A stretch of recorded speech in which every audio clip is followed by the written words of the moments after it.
औज़ुबिल्लाहि मिनश्शैतानिर्रजीम बिस्मिल्लाहिर्रहमानिर्रहीम।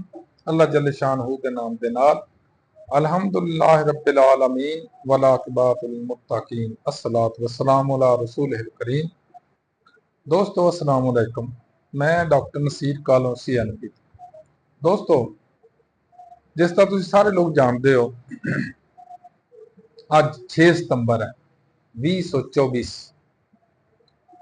याद होएगा 6 सितंबर 1965 ਨੂੰ ਇੱਕ ਬਹੁਤ ਬੜਾ ਵਾਕਿਆ ਹੋਇਆ ਸੀ, ਜਿਹਦੇ ਵਿੱਚ ਸਾਡੇ ਅਜ਼ਲੀ ਦੁਸ਼ਮਣ ਇੰਡੀਆ ਨੇ ਮੇਰੇ ਪਿਆਰੇ ਪਾਕਿਸਤਾਨ ਦੇ ਉੱਤੇ ਹਮਲਾ ਕੀਤਾ ਔਰ ਇਸ ਦਾਅਵੇ ਨਾਲ ਹਮਲਾ ਕੀਤਾ ਸੀ ਕਿ ਅਸੀਂ ਇਸੇ ਰਾਤ ਦੇ ਵਿੱਚ ਲਾਹੌਰ ਨੂੰ ਫਤਹ ਕਰਨਾ ਔਰ ਜਿਮਖਾਨਾ ਕਲੱਬ ਦੇ ਵਿੱਚ ਜਾ ਕੇ ਅਸੀਂ ਸਵੇਰ ਨਾਸ਼ਤਾ ਕਰਨਾ। ਇਹ ਸੀ ਉਹਨਾਂ ਦੇ ਨਜ਼ਰੀਆਤ, ਉਹਨਾਂ ਦੀਆਂ ਸੋਚਾਂ, ਉਹਨਾਂ ਦੇ ਖਿਆਲਾਤ ਔਰ ਉਹਨਾਂ ਦੇ ਜੋ ਕਰਨਾ ਜਾ ਰਹੇ ਸੀ ਜਾਂ ਕਰਨਾ ਚਾਹ ਰਹੇ ਸੀ, ਇਹ ਸੀ ਉਹਨਾਂ ਦਾ ਮੋਟਿਵ। ਲੇਕਿਨ ਇਸ ਕੌਮ 'ਚ, ਕੌਮੇ ਪਾਕਿਸਤਾਨ, ਮੇਰੀ ਕੌਮ 'ਚ, ਪਾਕਿਸਤਾਨੀਆਂ 'ਚ ਬੜੀਆਂ ਖਰਾਬੀਆਂ ਹੋਣਗੀਆਂ, ਬੜੀਆਂ ਕੁਤਾਹੀਆਂ ਹੋਣਗੀਆਂ, ਗਲਤੀਆਂ ਹੋਣਗੀਆਂ, ਬੜੇ ਮਸਾਇਲ ਹੋ ਸਕਦੇ ਨੇ। ਲੇਕਿਨ ਇੱਕ ਗੱਲ ਹੈ, बतौर मुस्लिम, बतौर मोमन, बतौर पाकिस्तान, कि अगर खुदा न खास्ता कभी यह जिहा चांस आउंदा, दुश्मन हमलावर हुंदा, ते साडी कौम बिल्कुल एक सीसा पलाई हुई दीवार की तरह बन जाती है। जिस तरह के इन्हां च कोई तफरीक नहीं है, कोई इन्हां च इख्तलाफ नहीं है, कोई इन्हां च मसाइल नहीं है, सब एक ने, एक कल जो दो कालब एक जान। दोस्तों, मेरे नबी सल्लल्लाहु अलैहि वसल्लम ने फरमाया सी कि मेरी उम्मत की मिसाल एक दीवार की तरह है कि जिहदे एक इट जिहड़ी है दीवार की, वो दूसरी इट नूं सपोर्ट दिंदी है, ताकत दिंदी है, मजबूती दिंदी है। ते इस मेरी कौम ने, पाकिस्तानियां ने, उदों तो मैं छोटा जिहा सा, उदों बिल्कुल इस तरह ही साबित किया जिस तरह नबी सल्लल्लाहु अलैहि वसल्लम की हदीस मुबारक या फरमान अजीम कि ये मेरी कौम एक दीवार है। इंडिया नूं असल च छित्र पै रहे सी कश्मीर के अंदर। कश्मीर दे विच बड़े मामलात खराब होए सी, उन्होंने काउंटर करने वास्ते इंडिया दे उस सरकार ने लाल बहादुर शास्त्री उदों वजीर आजम से इंडिया दे, और फील्ड मार्शल मोहम्मद अयूब खान साडे सदर सन, जड़े सरबराह हुकूमत भी सन और सरबराह अफवाज भी सन। और अगर ये तुसां वेखना वा ना, पब्लिक दी अवेयरनैस या लोगों का जज्बात जे देखने जे तुसीं सन सितंबर 1965 की जंग दे, ते फिल्म हमराही जरूर देखो।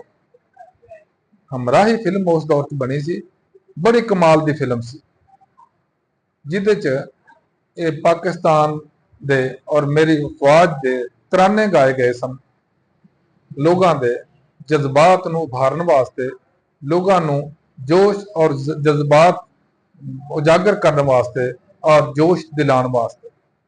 और उसका नतीजा यह होया कि पूरी कौम, मेरी पाकिस्तानी कौम, अपनी फौज दे बिल्कुल बैक ते खड़ी हो, जिहदे च होया। अज भी मैं कदी कदी तस्वीरां देखना उस दौर दियां कि फौजी कोई भी किसी इलाके चों गुजरदा सी, एक फौजी होए या कनवाए सी या गड्डियां सन, ते लोग खाना लैके उन्हां दे रस्ते च खड़े हुंदे सी कि पता नहीं कदों दा खाना खादा इन्होंने, कदों दा नहीं खादा, कदों दे बेचारे महासते ने, कदों दे लड़ रहे ने, कदों दे दिफा च खड़े ने।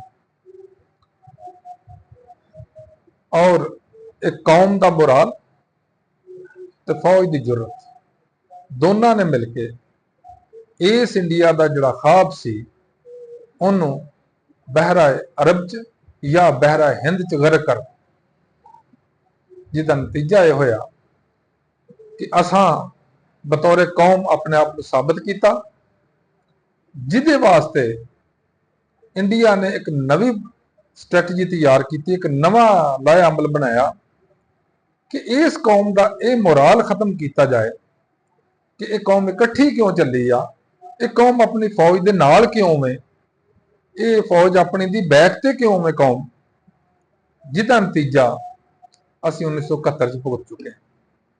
जदों मेरी कौम पाकिस्तानी और मेरी फौजां के दरम्यान एक बहुत बड़ा खिला, बहुत बड़ी दूरी और बहुत बड़ी मुखासमत शुरू हो गई। उसका नतीजा यह होया कि सानू मशरकी पाकिस्तान तो हाथ धोने पे और जिहड़ा अज बंगलादेश कहलाता। दोस्तों,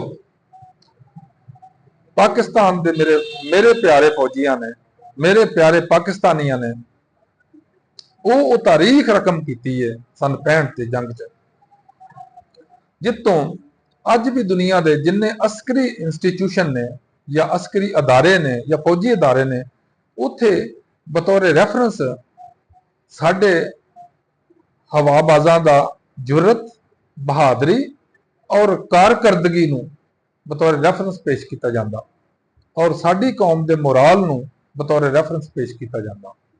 इस तरह ही जिस तरह अजकल करप्शन का जिथे आए उत्थे ही पाकिस्तान का रैफरेंस दिता जाता और इंतहाई बदकिस्मती है मेरे मुल्क की कि जिथे असी जुरत, बहादरी, दलेरी, जवां मर्दी, मुल्क अपने मुल्क लिए कुर्बानियां, अपने दीन लिए कुर्बानियां वास्ते मशहूर सा रैफरेंस दिते सी लोग, उत्थे ही साडे करप्शन के रैफरेंस दिते जा रहे।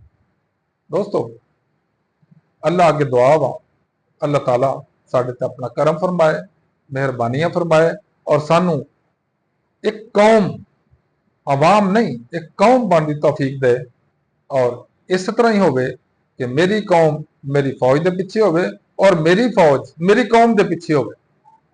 फिर ही असी आइंदा वास्ते इस पाकिस्तान को बचा सकने आ।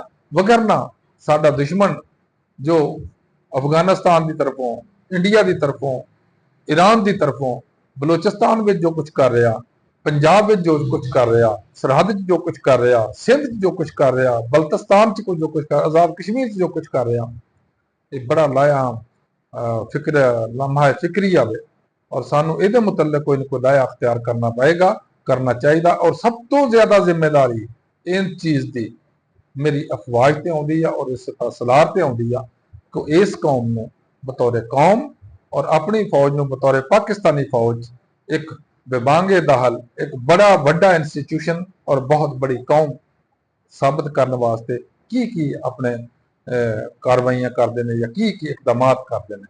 अल्लाह ताला मेहरबानी फरमाए। अस्सलाम वालेकुम।